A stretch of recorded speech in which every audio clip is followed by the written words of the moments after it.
game requires some skill to play. Even football, if you want to play football or hockey, you need to be athletic, you need to be energetic, you need to have great stamina. If you want to play chess, you need to be intelligent, you need to be focused, you need to be strategic, and you need to have some uncanny capability to sit for long hours without getting an urge to sit up again. And even every rudimentary game requires some rudimentary skill. Even carom requires shooting it properly. But how about these card games? These card games have a reputation that all it requires is a luck and kind of card you get in your hand, and it's done, your fate is sealed. Well, I would say that if not all, many card games require some skill to play it well and to win. And it's not all about the luck or the card you get. And in fact, I would say that many card games even teach us how to live our life and how to view our life in a different way. Because after all, life is all about playing the right card at the right time. Well, I always believed that these silly card games do not require any skill. After all, there is no World Cup for them. They are not part of any Olympic event. But my view got changed when I first saw a movie called 21. I don't know how many of you have watched that movie, but that's an awesome movie, very entertaining movie. In that movie, a bunch of math nerds cracked a code for a card game called Blackjack, and they devised a mathematical equation based on probability, in which they will keep the counts of the cards and they will plug those counts in the equation, and they are guaranteed to win every game. And with that code cracked, they went to Las Vegas, and in their casinos they played one blackjack game after another and came back with the tons of money. It's an entertaining movie, and the one thing that caught my mind in that movie was that it was based on the true incidents. Based on the true incidents, I started researching what were those true incidents. Did anyone actually crack the code of blackjack to win every game? And I came to know that in 1960s, one math professor called Edward Thorpe actually devised a mathematical equation to win every game in blackjack.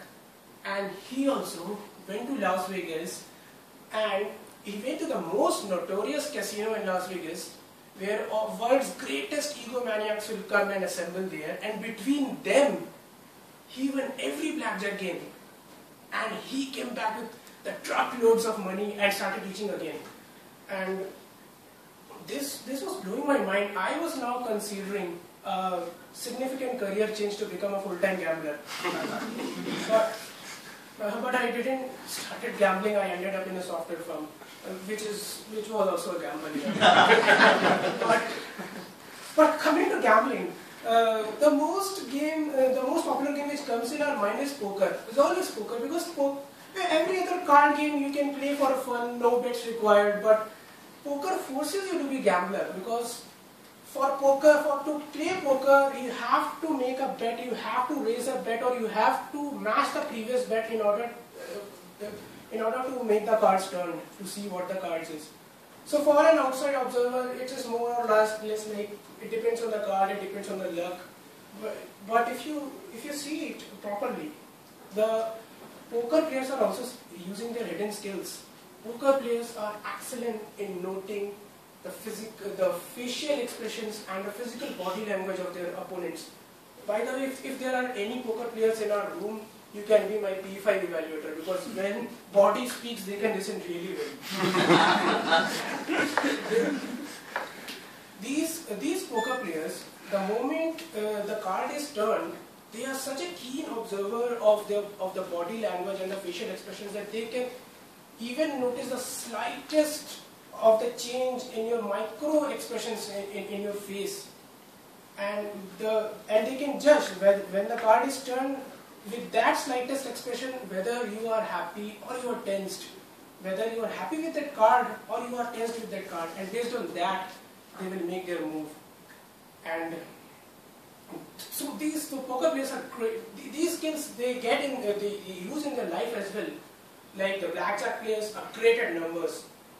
They are good in number crunching, they are good in math, and these poker players are great negotiators.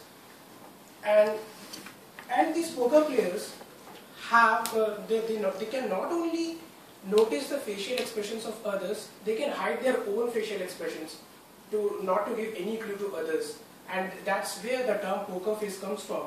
A poker face, expressionless face, giving no clue to your opponents, whether you are happy with a card or you are sad with a card. So that's again a skill. My point is that while everyone might think that all you require in a card game is luck and your fate is kind of sealed with the kind of cards you get. Every card game player knows whether if you are getting, even if you get the worst possible, the unluckiest possible of cards, you can win based on your own skills and the way you play those cards. And same thing kind of happens in our life as well. The life is also gamble, not very different from a poker table or a blackjack table. If life gives us the worst possible cards, the unluckiest possible cards, we should and we must realize that it's all up to us that how we play those cards with our own skills. And that is what is going to determine whether we succeed or not. The card games teach us that. And every good card player knows that all these cards actually signify our state in our life. Card number 1, 2, 3, life is awful. Card number 4, 5, 6, life is okay.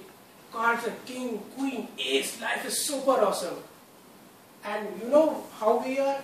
We all are like this joker card. We all are jokers. But the fun part of being this joker card is that this joker can take identity of any other card. And while realizing that we are joker, just be sure to take the identity of a king or a queen. Over to you, Toastmaster.